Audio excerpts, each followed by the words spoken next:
In the month of March, I read 7 books, and I will very quickly let you know what those are. Stick around.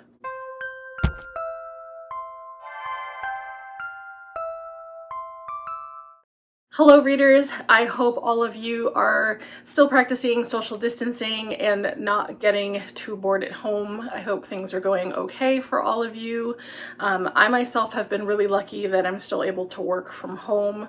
I was teaching online, so it was an easy transition, and I'm glad that that has been possible. So I do wish you all the best as we continue through these unprecedented times. Something I was really hoping to do a lot more of this year is read some graphic novels. I kind of bought a lot the previous year and they've been sitting on my shelf, so I want to make sure that I get through them. One of the ones that I wanted to prioritize, mostly because of the Netflix show that has recently come out, is For Lock and Key. Now, I read Lock and Key volumes 1 and 2 before the Netflix show, but I watched the Netflix show and then I decided to read volume 3 and volume 4. Lock and Key is written by Joe Hill, but it's illustrated by Gabriel Rodriguez. Telling you what volumes 3 and 4 were about would be a big spoiler, so instead, if you haven't already read Lock and Key, I'm just going to say that it is a story about a family. There is 2 boys and a girl and their mom, and they've just been through a tragedy and they're moving in to their dad's childhood home. Once they get there, they discover that the house is filled with these magical keys that whisper to the youngest son in the family, and each key does something different. One key allows you to take spirit form and kind of fly out of the doorway. I don't want to give you too many of what the keys do because discovering the keys is the majority of the story and it's the fun part, but they do have very magical qualities. I have really enjoyed the writing. I've really enjoyed the illustrations. For me, all of the volumes so far have been 5 stars, and I thought the Netflix show was great as well. They did deviate in some areas. It was definitely interesting kind of knowing what the beginning was, watching the show, and then continuing the story, because I could see where it was going.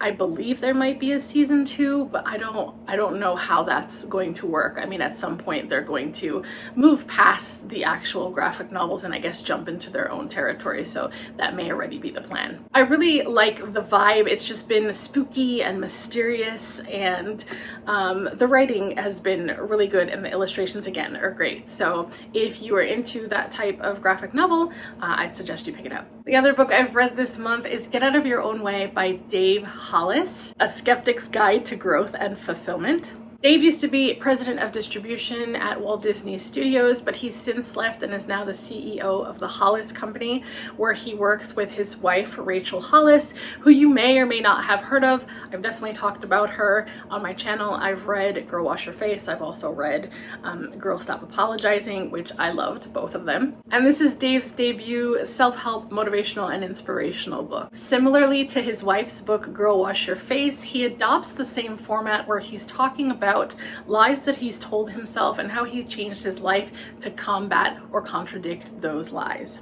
If you're already subscribed to my channel, then you know that I read a lot of self-help, and I really enjoyed this. I think part of the reason I enjoyed it so much was because I got to see the other half of the Rachel-Dave relationship. I got to see things from his perspective, so I got a more complete picture. But the stories in here I felt were very memorable. There may have been a few parts here and there where it got a little preachy, but I think he really saved it with the stories that he included. I loved them. And I would say, I think this book for Dave was part of the growth process. I think he grew from beginning to end. He had to be vulnerable for this, and I felt it was very honest. And I think he takes a really good, hard, honest look at his lows, at his shortcomings, and how he really turned it around. And the tagline for me says it all, right? A skeptic's guide to growth and fulfillment. And there are people out there who just don't believe in the rah-rah, they don't believe in the positivity, they don't believe in the goal setting, they don't believe in a lot of that stuff. And it seemed like he was one of those people, but he was able to change his life in different ways because his wife pushed him to do that. And I think this will resonate with a lot of people. I do have friends that I would love to recommend this to. I did cry at one point in the book. The most memorable stories for me in here were about the adoption process that they went through, and also the story about Rachel and the bracelet. And that was pure gold. I love it. I love it so much. And I love seeing their relationship because I can see how much of a dreamer and an idealist she is. And I feel like that's me. And I know what it feels like for people to poop on your dreams and they don't think that what you're saying is going to happen. And sometimes you just have to keep pushing through that. But they've really learned to complement each other and really lift each other up. And I think that's what their entire company is about. And I absolutely love this. Another graphic novel I read this month was The Boy Who Became a Dragon, a Bruce Lee story, and this was written by Jim DiBartolo. If you don't already know, Jim DiBartolo is an illustrator, but he's also married to Laini Taylor. I was excited for this because Jim was super excited for this, and I know of Bruce Lee. I may have watched a Bruce Lee movie, probably not the whole thing, but I was eager to see someone's take on this. And I would say this is more like middle grade. The author does take some liberties here, but he follows Bruce Lee in his younger life and shows how he was getting in trouble and getting into fights. It doesn't really, I don't know enough of Bruce Lee's history to say what was accurate and what wasn't accurate, but it does show how he got into movies and how he turned his life around. And honestly, I was reading this, I got towards the end and I cried. I mean, we already know that Bruce Lee has passed away, but it wasn't until that happened in the book that I was reminded, holy shit, this is a real story about a real person, and the fact that we lost him is terrible. But what it did was it got me excited about Bruce Lee. I have requested a Bruce Lee biography from the library, and I really want to know a lot more about him. And so I appreciate this book for making me excited about Bruce Lee's life and Bruce Lee's story.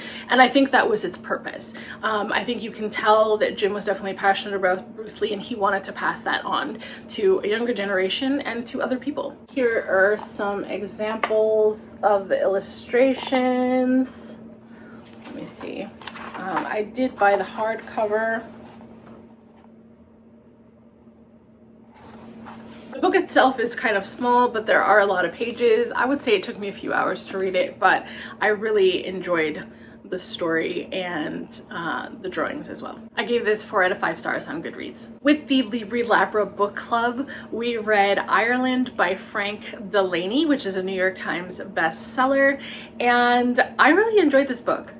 It was about Ireland's history told through their history of storytellers. It had a frame story about Ronan, who was a little boy, and a traveling storyteller stopped at his house one night, and he became absolutely fascinated with this storyteller. And, the storyteller would stop at different houses. Sometimes they'd offer him a meal, sometimes they'd offer him a place to stay, sometimes it was both. And he would spend that night and he would tell stories about Ireland's history. And, the stories themselves were great. I found myself really enraptured in the frame story. Ronan cannot stop thinking about him after the storyteller leaves. So, of course, as the years go by, he sets out on his own journey to reunite with the storyteller.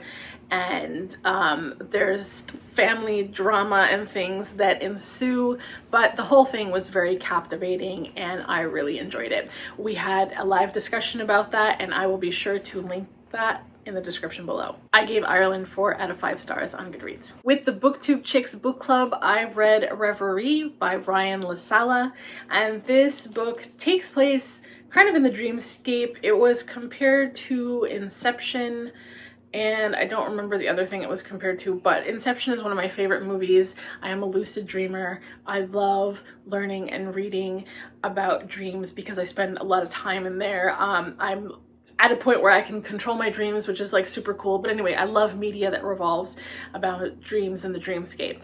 And so I was really excited to read this. It's kind of hard to explain. And you know, dreams can get really messy. They get very surreal. Sometimes you don't know what's real and what's not, and things bend and they transform and they morph.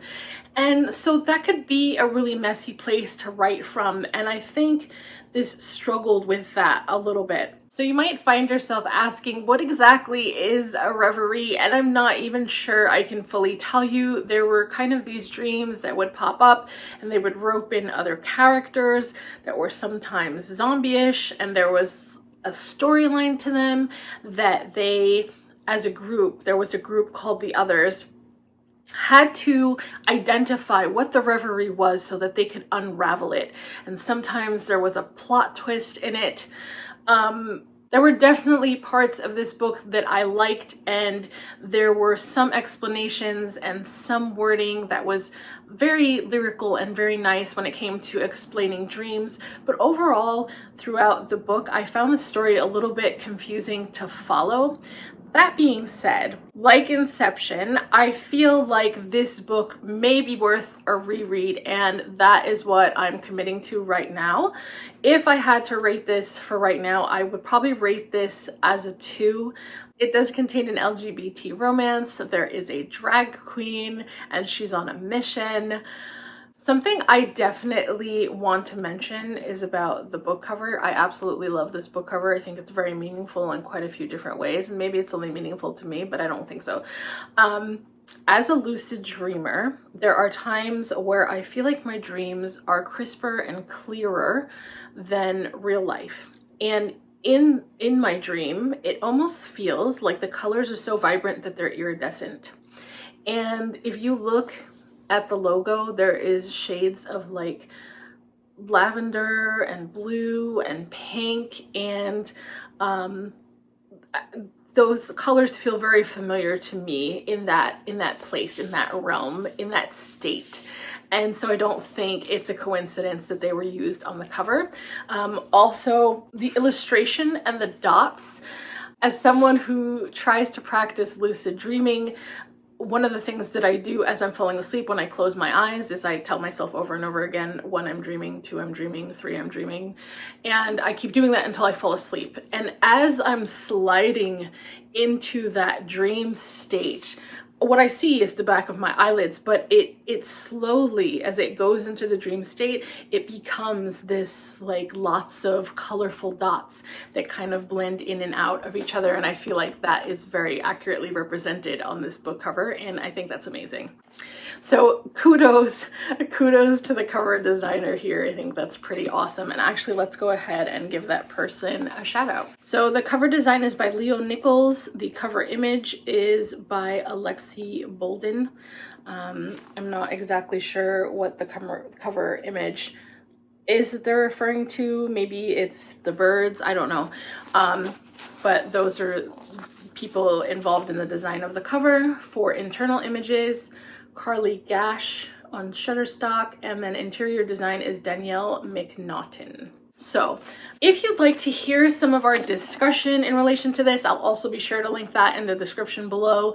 I think the consensus between the three of us was that it was a little bit confusing, but I, as I've already said, have committed to giving it a reread and fully assessing how I feel about it. Right now, I would give this 2 out of 5 stars. The last book that I read was The Witches by Roald Dahl. And the reason I read The Witches, which is a middle grade dark fantasy book, was because it was referenced in Reverie, and I wanted to see where the connections were there. I don't know if those connections were super clear to me.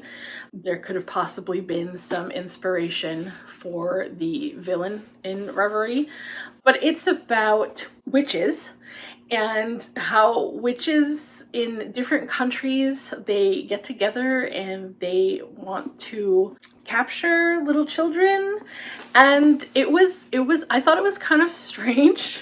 I'm surprised at the idea of reading this book to middle graders. There's a little boy and his grandmother, and I guess they go on this mission to identify them and call them out so that other people know who they are, to get rid of the witches. It was just a little weird, but I could definitely see how it was dark fantasy.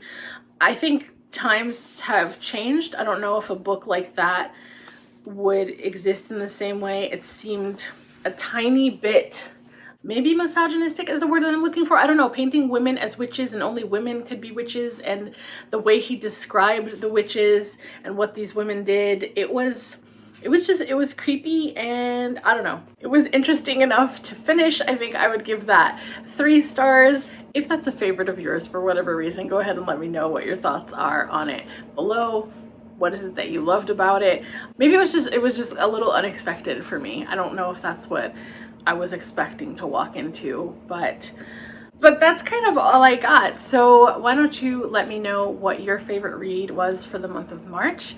I'd love to hear from each of you. If you haven't already, be sure to subscribe and don't forget to hit the bell to be notified when I upload new videos. Thanks for watching, and see you next time.